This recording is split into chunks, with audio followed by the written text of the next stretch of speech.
You already know. AJL, ladies and gentlemen, episode 8 is alive and well. We are live on a Tuesday night, 7 p.m. Eastern time, wherever you're listening at. We're live on Facebook, YouTube, Twitch, and Twitter. Make sure you like the stream wherever you're at, especially if you're on YouTube, please. Go ahead and hit that subscribe button as well. Hit the bell. You'll never miss a post. We know the QR code that's in the top left or right of your screen. I don't know my proportions here. I'm just the host, guys. But scan that. Every bit of podcast content that we got. If you can't scan that for some reason, check us out at the NFL with AJL on all social media platforms. As this NFL offseason continues to roll along, we got to talk about Deandre Hopkins possibly getting dealt. We got Jalen Ramsey in the trade rumors. And shocker, the Bears are apparently going to move off of the number 1 overall pick as we get into this NFL draft. But as always, go ahead and get in the comments, like the stream wherever you're at. You know how you're feeling tonight. Hope everyone's having a great Tuesday so far. And as always, if you're brave enough, call the show 678-480-8716 for a friendly debate, for a heated debate, whatever you might want it to be. I want to make sure I'm not blowing y'all's ears out here. It kind of sounds loud, but either way, I think we're going to get through it, right? 8 episodes in, we're good to go. Appreciate everyone tonight. Darby, as always, the first gentleman. You will always get the first comment salute of the show. But let's go ahead and get into episode 8, guys, because we've got, again, this NFL offseason continues to move along. And first up on the docket here, like I said, Deandre Hopkins, he is in the trade mill.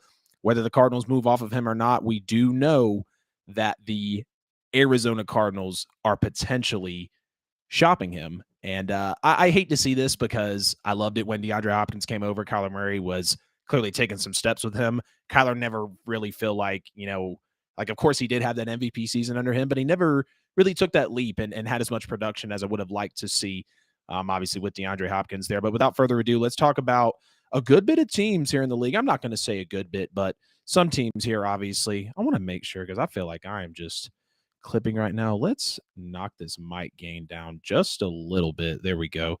Just want to pick back up for some reason. Let's see. Knock it down some more. Let's see. Is it going to bring it back up? What are we going to do here? You're going to let me control you? You're going to control me? Y'all just let me know if the audio is too bad. I feel like I'm clipping my ears off, so I don't want to be hurting anyone else. But all right. So the first team is going to be the Buffalo Bills for DeAndre Hopkins. And we know that Stephon Diggs is there. No question about that. He's a wide receiver 1. And whether you want to say so or not, it looks like he continues to get better every single season with the yards, obviously, with the catches, with the touchdowns. He's always going to be due for what it seems like double-digit touchdowns in a season. But I do feel like, right now with Stephon Diggs, and again, the numbers are supporting it, but Josh Allen needs, I just feel like, one extra offensive player to really help get them over that hump. And I mentioned it, in the short that I posted, or the reel that I posted before we went live. I need to make a move, whether it's a running back, whether it's a splash right here with DeAndre Hopkins. And I have respect for Gabe Davis. I have respect for Isaiah McKenzie. But at the end of the day, I think they truly are wide receiver 2 or 3s at best. You bring in a D-Hop, and some people might not agree that maybe it's going to be too much for 2 number 1 receivers to be on a team. But I feel like if you're really looking to take that leap, and I think running back would be a better option, but you wouldn't go wrong with DeAndre Hopkins here, no question about it. This is another big play, sharp route running, best hands in the league type of receiver for Josh Allen, and it wouldn't hurt. He'd be another veteran in the house. And I think him and Diggs would be able to balance evenly. Yes, could we have some games to where Diggs or Hopkins aren't getting the looks they want? Of course. But I think they're both in it for the bigger picture. I know both of these guys, are going to go down as legends. They want to be able to obviously have a ring, and I think this would be a great move here for the Buffalo Bills. The Jaguars would be another awesome spot for DeAndre Hopkins as well. And when you look at Calvin Ridley is going to be coming back from suspension this year. Trevor Lawrence and Doug Peterson clearly had some gelling, some mending that they did in the season, and Trevor Lawrence looked great. Believe it or not, from week 9 on, only Patrick Mahomes and Joe Burrow graded higher than Trevor Lawrence for Pro Football Focus quarterback grades. And that was in Trevor Lawrence's second year as a starter. 1 year removed, obviously, from the horrible Urban Meyer experiment. So he had a lot of things to shake off. Clearly came in this season and did his thing. DeAndre Hopkins, clearly, again, 10-year veteran. He would make Trevor Lawrence, I feel like, in his third year, look elite in the NFL. Christian Kirk, solid wide receiver 3. I have a lot of respect for him. He's not really a guy that I feel like gets a lot of respect. And, of course, he's not going to be a dude out here commanding the defense and, putting up 1,200, 1,300 yards a season. But he is very respectable. And I liked him a lot out there in Arizona. This is the youngest roster in the NFL as well. I think they're about an average of 25 or 26 years old, talking about the Jacksonville Jaguars. So again, veteran presence would be absolutely welcomed. You look on the defensive side of the ball. They were okay, right? They've got some names that they look forward to. But of course, in terms of the offensive side, well, really, I mentioned the defensive side to, kind of complement the entirety of the team. But DeAndre Hopkins, nonetheless, would be absolutely great to the Jacksonville Jaguars as well. Want to make sure I'm staying up to date on the chat. Audio's good. Thanks so much, Darby. I can always count on you, man.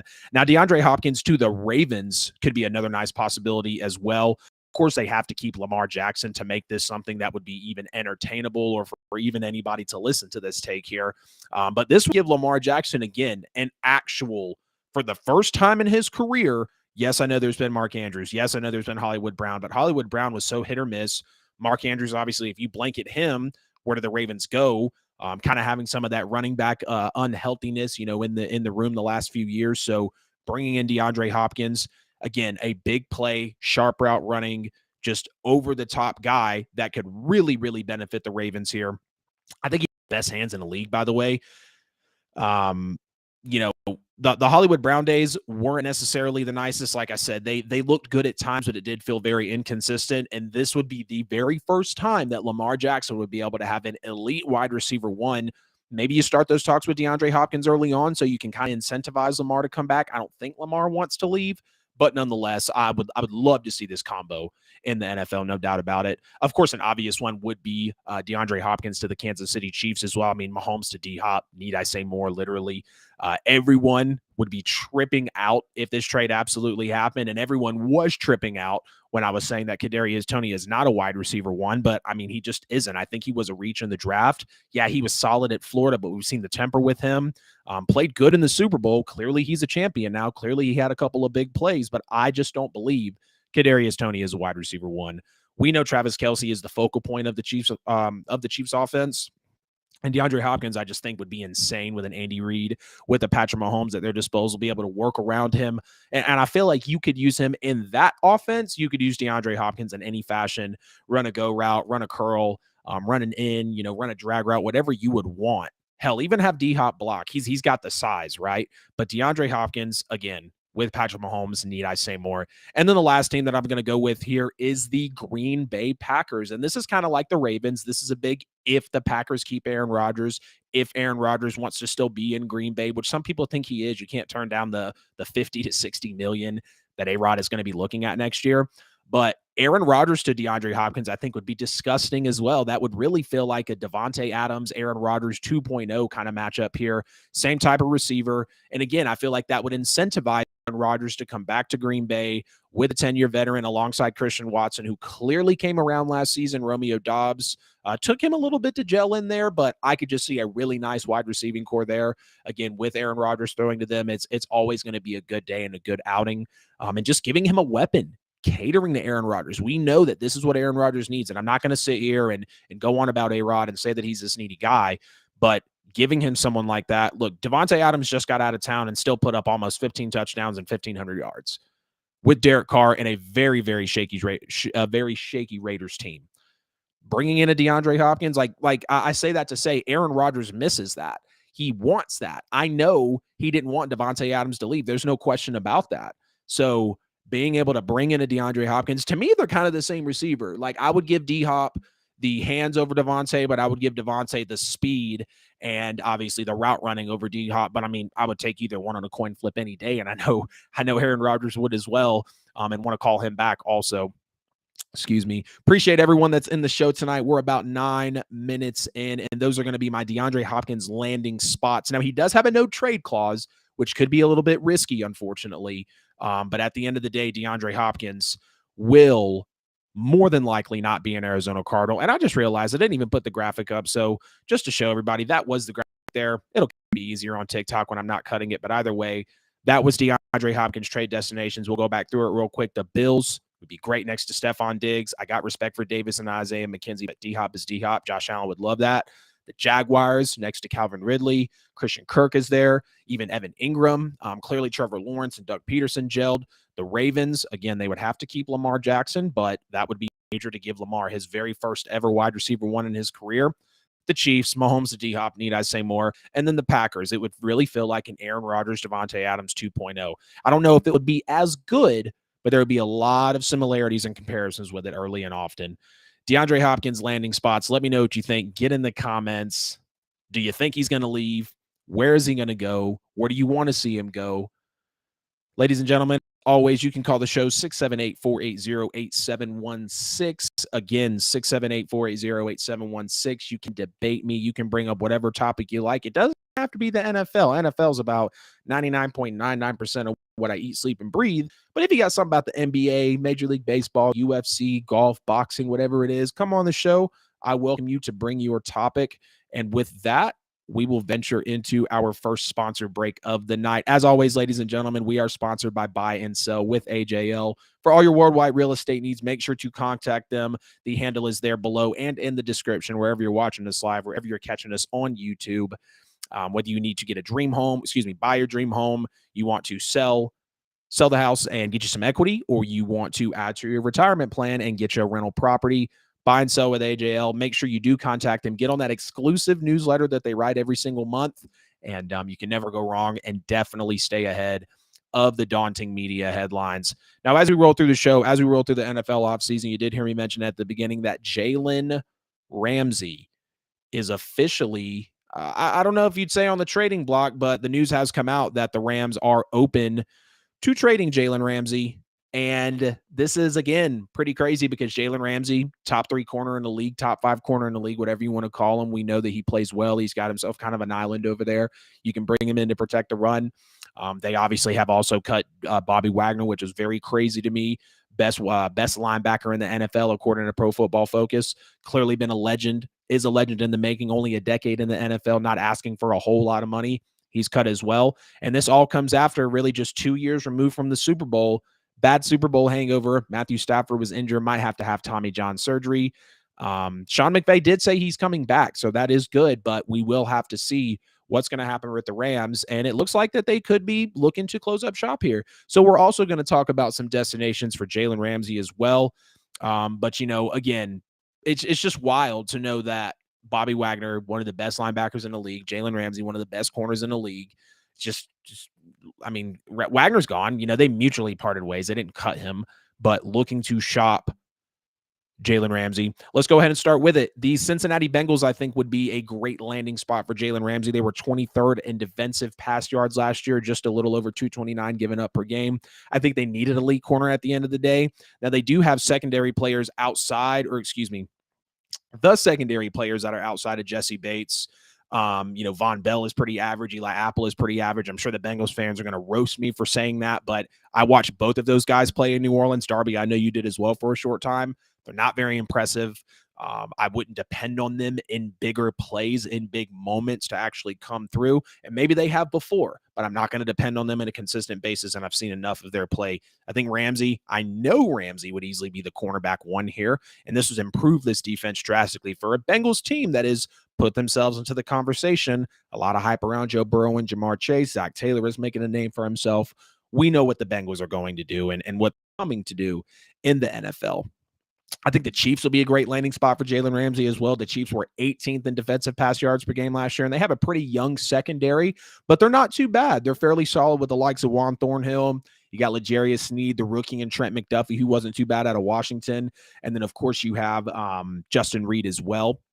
I believe he's a safety, if I'm not mistaken. And you've got Jalen Ramsey, again, a veteran going into his 8th year, and he has been elite at times throughout his career. More often than not, he's been an elite corner in the NFL, unlike these other guys. And that's not a shot at them. But, and again, it's probably funny to hear me say, oh, this will be a great landing spot for the Chiefs who just won the Super Bowl. But it doesn't mean that the Chiefs are perfect just because they won a championship. And I know for a fact if the Chiefs could work out a deal with Jalen Ramsey, they would put him on paper today. Now, the next one for me, which I think would be awesome. Some might not agree because it's going to be two pretty big players at the same position on the same team. Talking about the New York Jets here, who were great in the NFL. They were 3rd in pass yards, defensive pass yards per game last year. So that was definitely a positive takeaway. I want to get back into the chat. Eli Apple equals burnt toast. 100% agree, Darby. You already know what Eli Apple did/didn't do.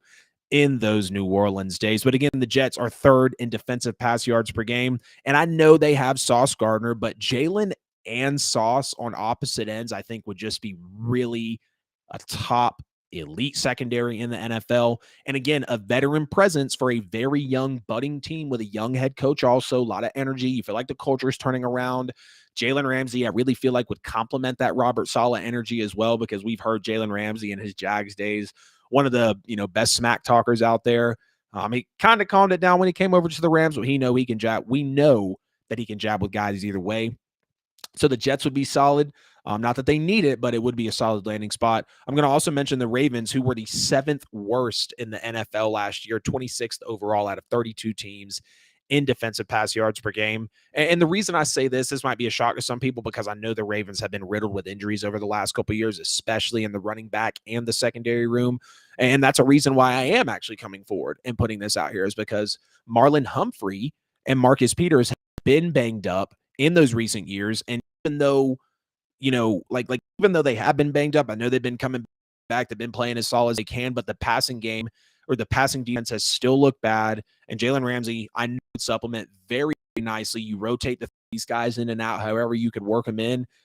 Jalen Ramsey plays that smash mouth defense. Again, he's a talker, high energy. He knows how to play well. And he would just really complement this Ravens secondary that stands for a big-time defensive culture. Another team I think that would be great for Jalen Ramsey would be the Miami Dolphins. They're 27th in defensive yards per game this past year, which was the 6th worst, so just right below the Ravens. Xavier Howard, as we call him for short, X Howard, of course, he could use a nice counter on the opposite side of the field in him, in Jalen Ramsey. And of course, Jalen Ramsey played in Florida before, coming out of Florida State, so he would be familiar, maybe not with the Miami area, but he's been in the state before, so maybe it would kind of be some roots to bring him back to the team. But the Dolphins are a loaded team offensively. We know about that. We saw what Tyreek Hill, Jalen Waddle, and Tua were kind of doing for that short amount of time before, unfortunately, Tua fell apart, in front of our eyes with the concussions. But they need some defensive help, as not only were they 6th worst in defensive pass yards per game, they were 9th worst in defensive points per game as well. And again, the Dolphins are a team that I feel like, the last few years, like we saw them miss the playoffs going 10-6, I believe, a couple years back into his rookie year. The year after that, they just shortly missed the playoffs as well. So this is a team that, I'm not saying Jalen Ramsey takes them over the top and secures them a playoff spot, but I feel like they are on that verge, kind of like, well, not even kind of like the Bengals, because the Bengals just really came out of nowhere, but you've got those teams that are teetering and they're on that verge of getting that respect. They're in the media. We know what they're capable of. I mean, they were scoring like the Chiefs and the Bills and the Bengals, essentially, the Dolphins were, through the first few weeks and months of the season before, obviously, things happened with Tua. So bringing Jalen Ramsey over, I think would be absolutely major for them. I'm going to also hit you guys with one as well. The team that drafted Jalen Ramsey, I think would be a great team to return to. The Jags, like I said, they're going to be in the show a good bit today, and the Jags are definitely a team. Again, they're on the verge. They know they've got Trevor Lawrence. That was a home run. Doug Peterson just won a Super Bowl 5-6 years ago with the Eagles, so that's a home run. The defense could be better, but bringing Jalen Ramsey back in, again, Jags 5th worst in defensive pass yards per game last year. This is the team who drafted him. He could even be a mentor to a young guy like a Tyson Campbell, who is out of Georgia, 5th in the NFL in pass breakups last year. Speaking there of Tyson Campbell, you got some Georgia boys next to Tyson Campbell, or a Georgia boy rather, in Trayvon Walker. You got the defensive lineman in Josh Allen. You got Foye Oluokun, Devin Lloyd. So this is a young team who seems like that they're ready to take that new team arriving type of role. Again, like the Bengals kind of have lately, but it's just time for them. Well, not just time for them, but the Jags pursuing Jalen Ramsey can be very, very beneficial to them. And again, just bringing him back home. He played at Florida State, going to play in Jacksonville. So I'm not saying he wants to get out, but it would not be a bad spot for him. And then the last team, which is kind of a no-brainer, don't know if he would go here, just because I don't know if, the Vikings are necessarily like we know they're not a Super Bowl contender. We saw the one-score games that they were kind of back and forth this year. But nonetheless, they were 2nd worst in defensive pass yards per game last year, and they might be losing Patrick Peterson in free agency, which could be major. So this one feels like a no-brainer again. And the Vikings offense was promising last season. Again, we saw a lot of the one-score close games.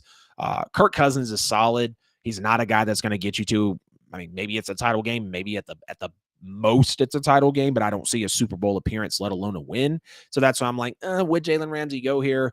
Feel kind of tough for Vikings fans because, like, again, I know the team is solid. It's really crazy that the defense was as good as it was just a few seasons back with a Harrison Smith, with those linebackers, with those defensive ends. And it just, kind of went away quickly. But hey, the NFL stands for not for long. And I was also going to compliment maybe the Steelers as well. That would be nasty. On the other side of Cameron Sutton, obviously behind TJ Watt, you got some other good linebackers out there. Minka Fitzpatrick would be, behind him. So, I mean, there's a lot of places that Jalen Ramsey can go to. And maybe this is why the Rams are doing this, right? The more we talk about this trade. And I felt like I was pretty picky with the teams that I went through with. And hey, these guys are going to be the ones that could trade for Jalen Ramsey. But yeah, I mean, Jalen Ramsey has a lot of landing spots. Maybe the Rams see that. Maybe they think they are as far out as they really are because of how the Super Bowl hangover played out. I don't really know. It is what it is, though. Nonetheless, we got a super exciting topic coming in. Ryan, what's good, man?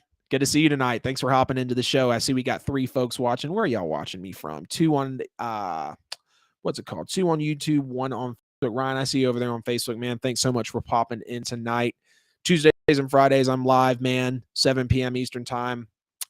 NFL podcast, brother. I'd always love to have you in. You can call the show too if you want. 678-480-8716. Totally up to you. But yeah, the Steelers would be a good spot as well. Now here's a topic. Moving on from this, as the Rams are done shopping Jalen Ramsey, or at least we're done shopping Jalen Ramsey on the show. Here is a story that broke that I thought was pretty funny. And when we always got to, just kind of release a little bit on the show, get out of the seriousness, get out of the analytics and whatnot. And just dive into some of these funny topics that we see. And this one here is apparently Tom Brady. He's either considering it, he's already moved towards it. We don't really know. I feel like if I was Brady, I would kind of keep my life on the low, not even considering how I just retired from the league. But 1, I would just want my privacy, and 2, just move in silence. You never tell a person your next move. But nonetheless, Tom Brady is potentially going to chase stand-up comedy. And at first, this seems kind of funny, right?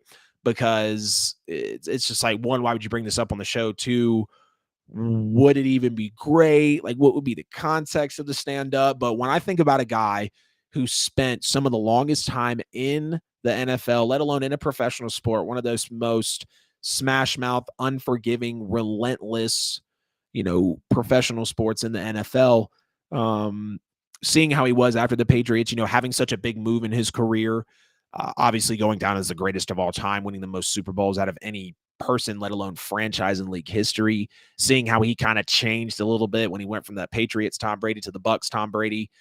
So I say all that to say, I feel like there would be a lot of experiences that Tom Brady could allude to that could just potentially kind of be a funny talking point for him. But I mean, Tom Brady doing stand-up comedy isn't the sexiest idea, but I mean, the guy's smart. I would probably put him as maybe, some would say the best. I have Manning the best. He's definitely top 2, top 3, not top 3, top 2 for sure. I don't know, whatever y'all want to say about Brady. We know that he's the GOAT nonetheless. But this would be pretty interesting. Again, just knowing all the experiences that he's had, going through the divorce, handling things with his kids. He's going through a lot in life, no question about it, right? And just him, I was kind of having this vent. I guess him kind of having this vent would be cool for him. It would kind of be a release, I guess. But apparently it's been a passion of his. Nonetheless, this has been a passion of Tom Brady's. He wanted to chase this for a while. And again, some relentless possible humor, some ruthless type of humor, kind of like when, again, it felt like he was kind of an asshole when he went to the Bucs, right? He was throwing the tablets, and we always knew that he was chippy and he would talk to his teammates certain ways, but I could see him maybe making jokes about the Tuck rule, about the Falcon Super Bowl. About how he won the Super Bowl in a year where the world was shut down. Tom Brady got really witty towards the end there in his career. But I would tune in. I would see what he would possibly be about, especially if he, got on YouTube with it, got on TikTok, was doing some YouTube shorts. Instagram, Facebook, whatever the case is. If he gets a media team behind, as we've seen, and this is kind of like another thing as we're, talking about it here on the show, he's already got the TB12 brand. If y'all don't know who Shannon Sharp is, he's got an awesome talk show called Club Shay Shay. We've got What's Right with Nick Wright. We have a lot of people that are on shows, but also go off and do their thing on the side. He's got the Let's Go podcast. So maybe we're looking too much into it. This is just an extension of Brady. I mean, he's going through a lot in his life. He said he was going to play till 45. He did it. Maybe he said at one point he was going to have the most Super Bowls ever. He did that. He's clearly the greatest quarterback of all time. Not even going to debate that. So it's going to be a new version of Tom Brady, but I'm excited for it. I'm not going to say I'm excited for it. I'm interested to see how it plays out for him.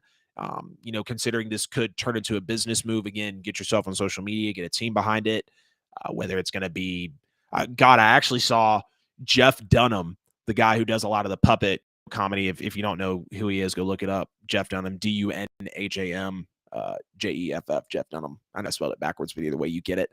He actually invited Tom Brady out to do his opening act for him since Brady's wanting to get into stand-up. So like even just then, like Brady could be totally bullshitting all of us, right? We don't even know if Brady's actually going to do this, but the fact that he's already getting that reaction from, some of these actors, some of these comedians, celebrities, whatever the case may be.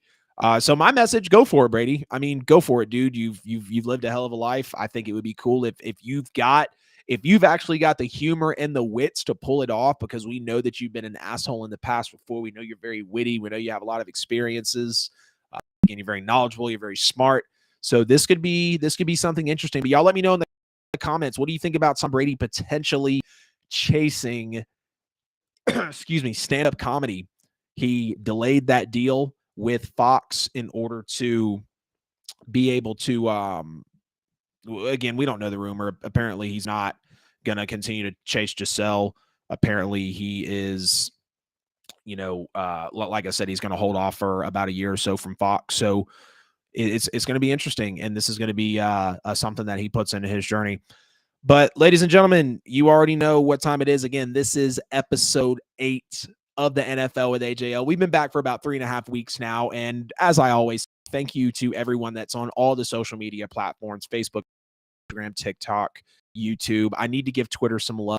But the views, the followers, the engagement's been great. You can definitely be a contributor to that by hitting the QR code up here on the screen. If you can't scan that for some reason, at the FL with AJL on all social media platforms. DM me, comment on my stuff. Let me know what you want to see on the show.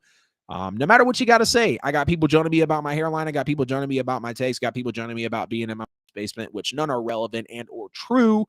But I say all that to say you can definitely let me know anything you got on your mind. It's an open mic here. As always, you can call the show 678-480-8716 if you're feeling brave enough. Wherever you're watching the stream, I'm going to get it right one day. Please like the stream. And if you are not subscribed on YouTube, if you're watching, and also hit the bell so you never miss a post when we go live. Leave us a review, please, on Apple Podcasts, Spotify, wherever you get your shows at. That'll help us out in the algorithm. I'm going to peek back in on my chat before we roll on. I don't see that lasting long, if at all. Not sure. The Tom Brady stand-up. Yeah, I mean, again, we don't know. It's early, right? This really made the show because it's an NFL offseason type of thing, and we gotta make sure that we're on our P's and Q's and providing all the content about the GOAT that everybody wants to hear, right? But yeah. Tom Brady chasing stand-up. What do you think? Is it lame? Is it cool? Are you gonna go and talk to buy and sell with AJL for all your worldwide professional real estate needs? Whether you need to sell your home, get you some equity, whether you need to buy your dream home, or looking to supplement your retirement, get you some passive income with the cash flow, get you an Airbnb out in Vegas, get you an Airbnb here in Atlanta, get you a medium-term rental out in, I don't know, Seattle, go get you a long-term rental in California, whatever you need for your worldwide professional real estate needs at Buy and Sell AJL on all social media platforms. Make sure to get on their exclusive monthly newsletter as well. DM them with your email, and they will make sure to include you on that newsletter automatically. It'll keep you ahead of the headline. And who doesn't need a good real estate agent, right? Who doesn't need a professional to handle one of the big purchases that some of us are ever going to have in our lives? I know when I bought my house, it was it was my biggest purchase to date. It usually goes like house, car, unless you buy a business or an exotic car or whatever it is, like land, and property is going to be one of the most expensive things you buy. So you definitely want to hire a professional to help you out with that. We are 30 minutes on the dot into the show. I feel like we are flying here, but we're going to slow down a tad bit. Not in a bad way, not in a good way either, but nonetheless, let's go ahead and get into the back half of the show. I want to talk about the top 5 sleeper teams for 2023 pre-NFL draft. I plan to do this again once we obviously have the NFL draft. And by the way, I just want y'all to know draft content is coming. I am itching to put draft content out right now, but I know like obviously as a small creator, you want to stay as relevant as you can. That's like most of the reason why I do a second show every week is so I can stay relevant and catch all this news. But like knowing all the mock drafts that are out there, knowing how, there's so many positions to break down. And clearly, as y'all have seen when I watch the show, or at least I like to think that I like to dive deep into stuff. And especially if it's worth it, and the draft is one of those things. Mark your calendars, Thursday, April 27th. We are going to be live here in studio watching the NFL draft, live reactions. I'll let you come into the show if you want. You'll be able to call, comment. It's going to be awesome. So I just wanted y'all to know we got plenty of NFL draft content coming. Scratch that, though. We're going to talk about the top 5 sleeper teams for the 2023 NFL season. Call the show if you're brave enough. Let me know your teams. Comment.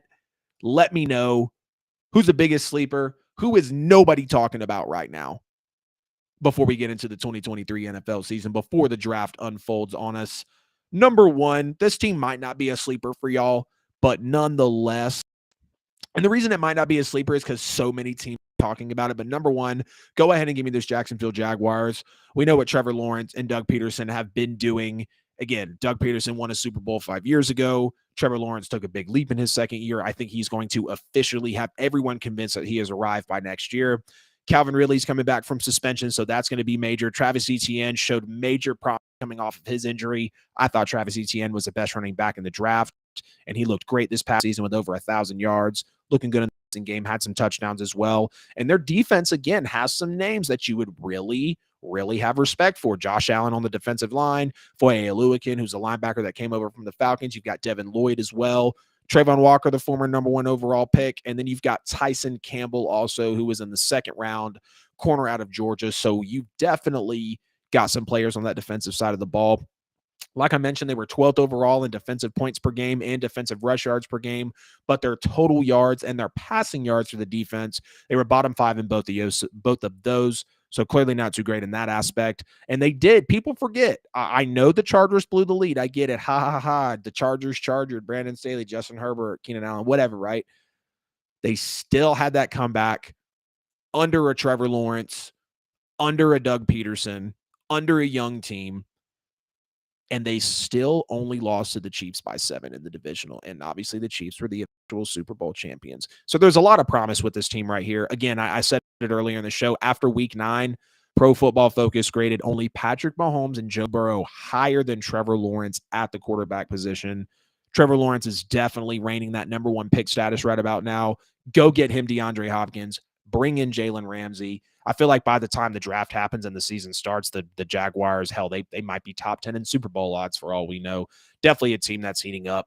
The number 2 team, and I know I said top 5 sleeper teams, but like as I was collecting the notes before the show and as I've done the research, it's like, man, like you can read and be like, oh, the Cardinals are sleepers and the Texans are sleepers, but like let's be real, right? Let's talk about teams that, like, if they made it, it would shock you. But of course, once you watch this video and get your breakdown, you're like, oh, it's not that confusing at all. So number 2 for me, and I feel like this team is a sleeper team because, of the division they're in. I'm going to kind of give it away. Obviously, they've got Patrick Mahomes in their division, 2-time Super Bowl champion, one of the greatest they've ever seen. It's going to give them fits, but they also, excuse me, they also have that brand new head coach in Sean Payton. And again, I feel like just a ton of people right now are counting them out. And I'm talking about the Denver Broncos. I said it when we first debuted and a little later afterwards when I posted the second video that Russell Wilson and Sean Payton are going to help each other out. And I believe personally they're going to expand each other's game. The reason I say Sean Payton will help Russell Wilson, we know Russell Wilson just looked like crap last year. We saw Sean Payton take over one of the worst sports franchises in the world, let alone in the NFL. in the Saints, made them a contender for, 15 out of the 20 years he was there, won them a Super Bowl. We know what Sean Payton did. But you also have the fact that Sean Payton, for just, Drew Brees had a big arm. He could throw the deep ball, but he wasn't known for like super big pass plays. He was just very efficient, and he would carve you up for like no joke, 35 completions a game if you let him. So knowing Sean Payton dealt with a guy that kind of always had some doubts in his arm strength, because that's why he became a New Orleans Saint, of course, coming from the Dolphins with the shoulder. So Sean Payton never really got that big playmaker type of quarterback. Like respect to Drew. I'm not doubting on Drew. Clearly, I have his jersey on the wall for the reason,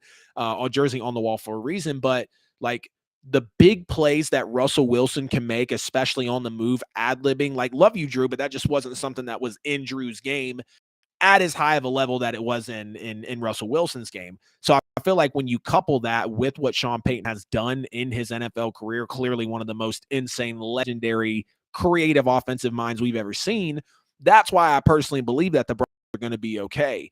And again, Russell Wilson's getting one of those insane offensive minds in Sean Payton. Sean Payton's getting a time playmaker in Russell Wilson. And I know Russ was just bad last year, but I believe Sean Payton is really going to get him right. I really do.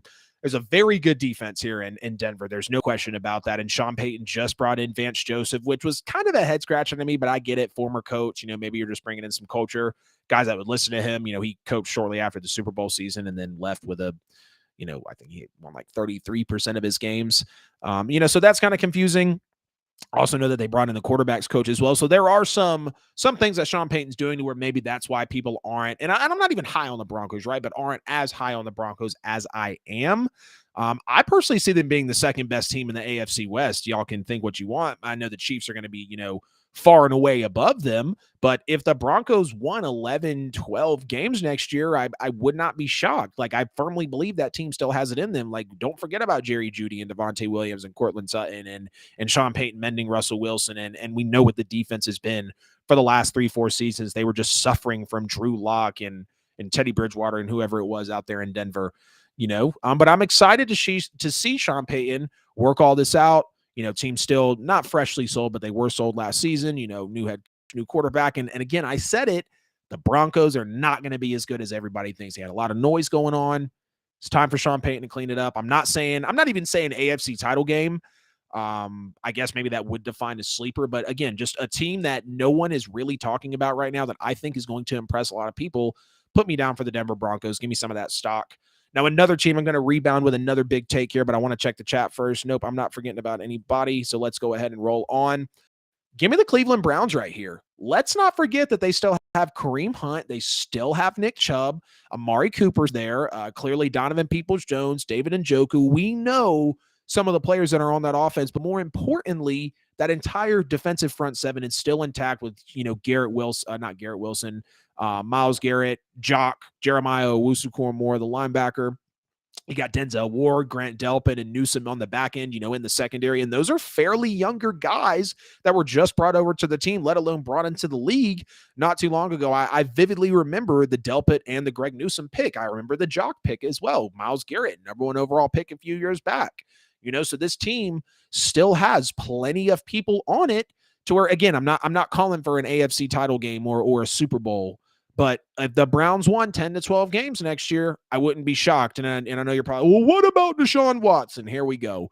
I still know Deshaun Watson has juice left in the tank. I know he looked like crap last year, but let's not forget that he literally went through, and I'm not bringing his situation up, but he went through all the allegations, that life-altering situation, and essentially missed almost 30 straight NFL games. He didn't play for a whole season. Deshaun Watson literally had an amazing season, threw for almost 5,000 yards and over 30 touchdowns, and we didn't see him on the field for an entire year. So he comes back after week 11, obviously doesn't look great. I just think it would be silly to be out on Deshaun Watson. Like, again, we could potentially have the whole, how Le'Veon Bell sat out and it looked great when he came back, and, how Derrick Rose got hurt and never looked the same again. I'm not comparing injuries or sitting out, but when players have certain things in their career and they're just never really the same again, could that happen with Deshaun Watson? Duh, absolutely. No question about that. But I do believe the Browns are still going to be able to be solid. Again, you've got a Kareem Hunt, you've got a Nick Chubb, you've got an Amari Cooper, Deshaun Watson.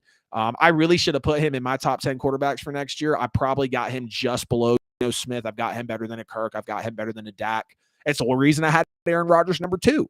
Oh, Adam, he only threw for 3,500 yards. He also lost Devontae Adams. It took him a couple months to gel with Christian Watson and Romeo Doubs. I mean, what do you want to happen?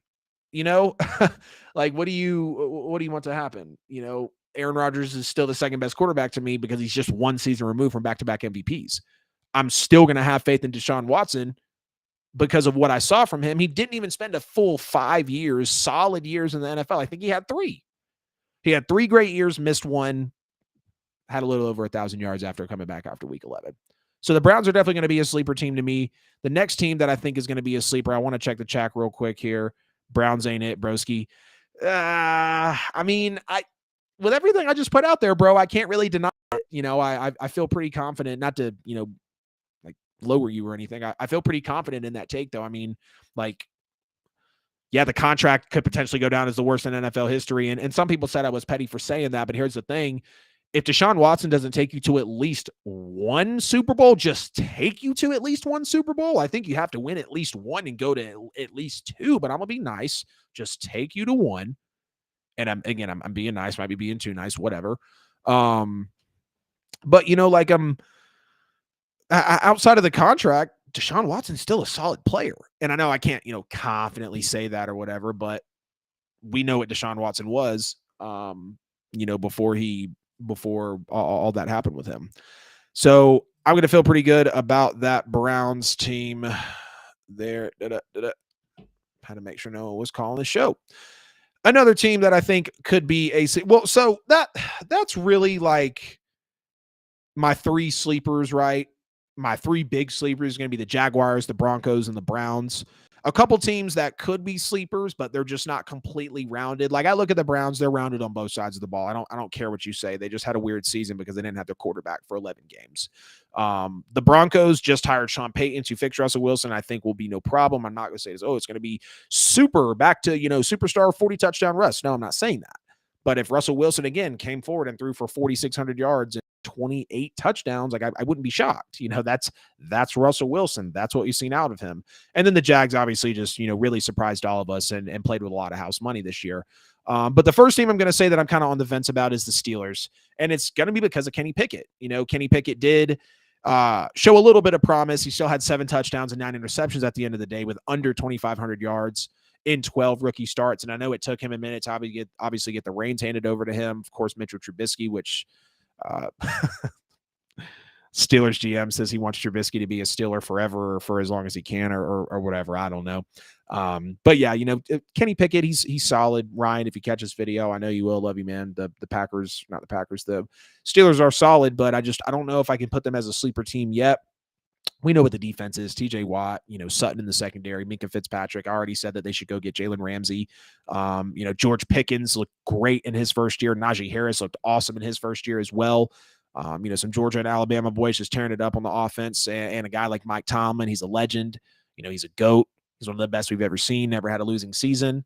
And to know that he went 9-8 with a Kenny Pickett, you know, and just with a team that didn't have a ton of I mean, I'm not even going to say they didn't have a ton of roster talent because they have a good bit. I mean, they have one of the better rosters, you know, one of the better rosters in the league. It might not be like towards the tops, but I think it's better than middle of the pack. I think it's better than average. You could call it good, you know, but without that quarterback, it's just like, you know, best case scenario next year, I see Kenny Pickett throw in 22, 25 touchdown passes, you know, maybe just a tick under 4,000 yards. I can't really speculate that far. You know, you obviously got to get really creative, dig into the numbers, look at their projections. Like I'm into that, but not super, super heavy unless obviously the topic is calling for it.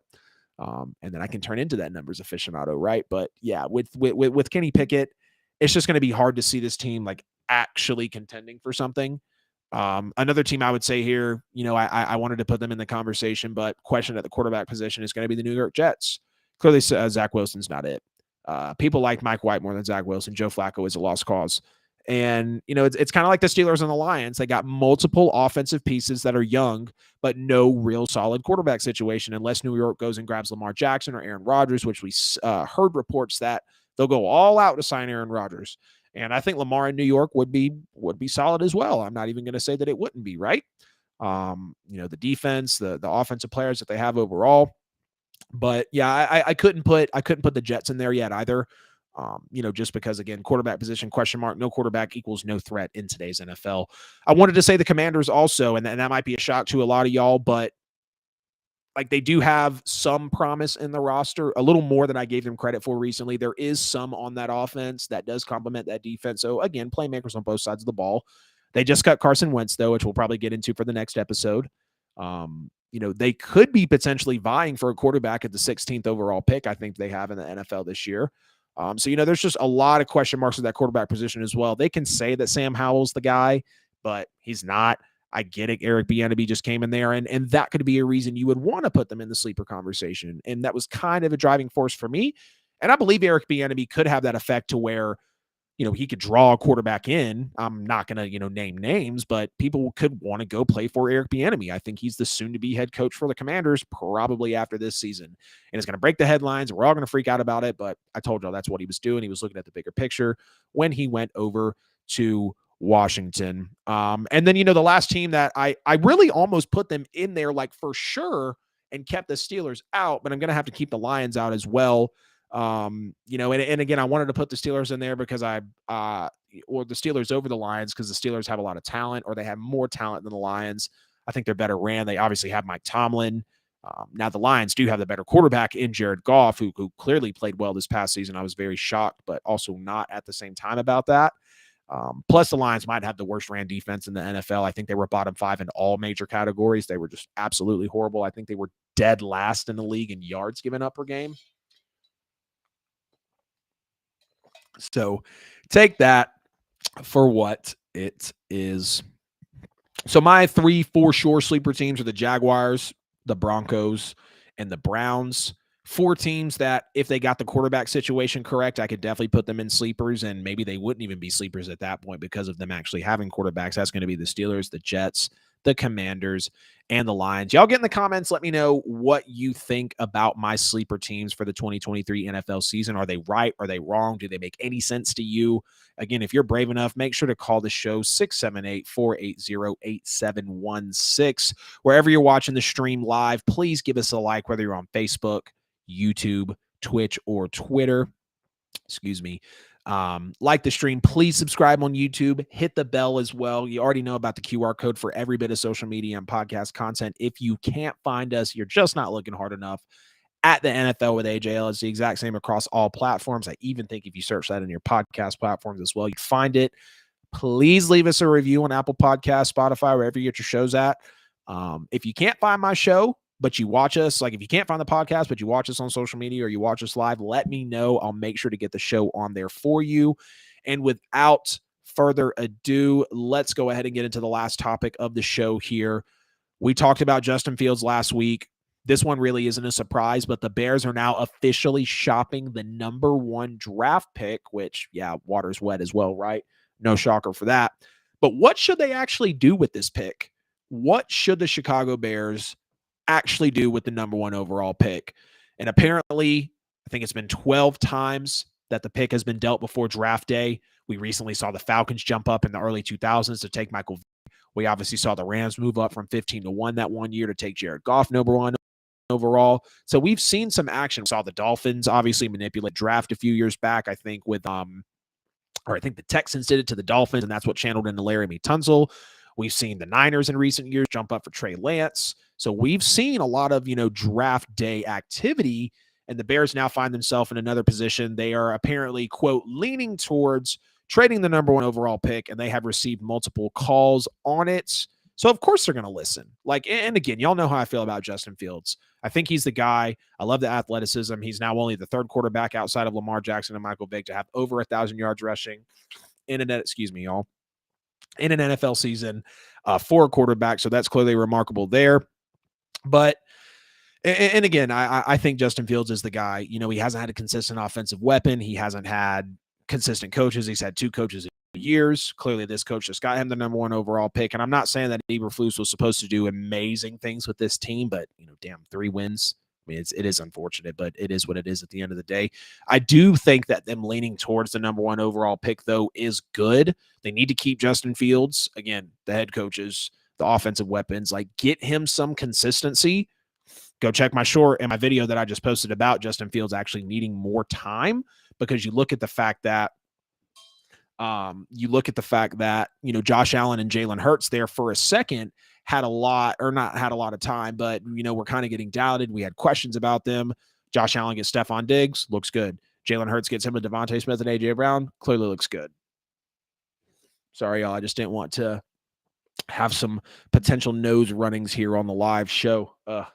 Allergies are crazy. Comment, tell me where y'all are watching from. I'm obviously down here in Atlanta, Georgia, and one day it's 45 and freezing for 2 weeks, and after it's been cold as hell for 2 weeks, it's 80 degrees and clammy, and the sweater you wore that morning, you're now sweating your ass off. If you know about Georgia weather, get in the comments. Let me know. If you know, as they say.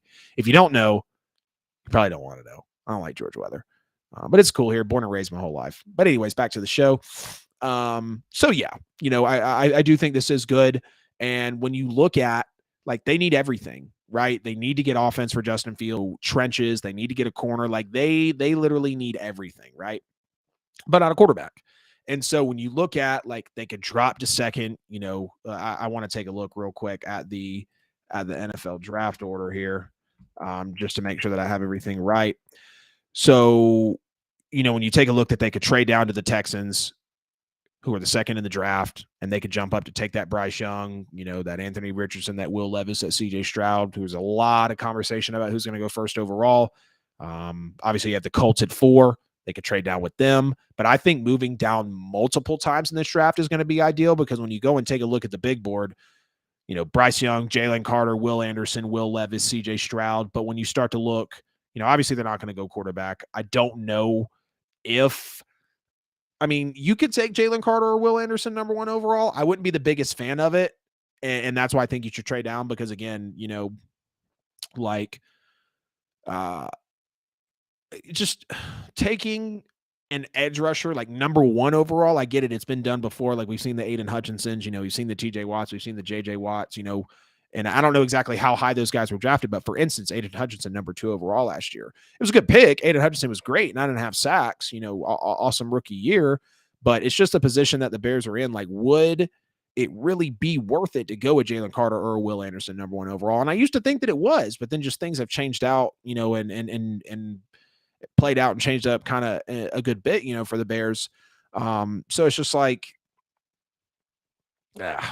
just trying to, like, collect everything here for the Bears. But yeah, moving down multiple times, it would just be very smart. It'd be very, very smart for the Bears to move down multiple times.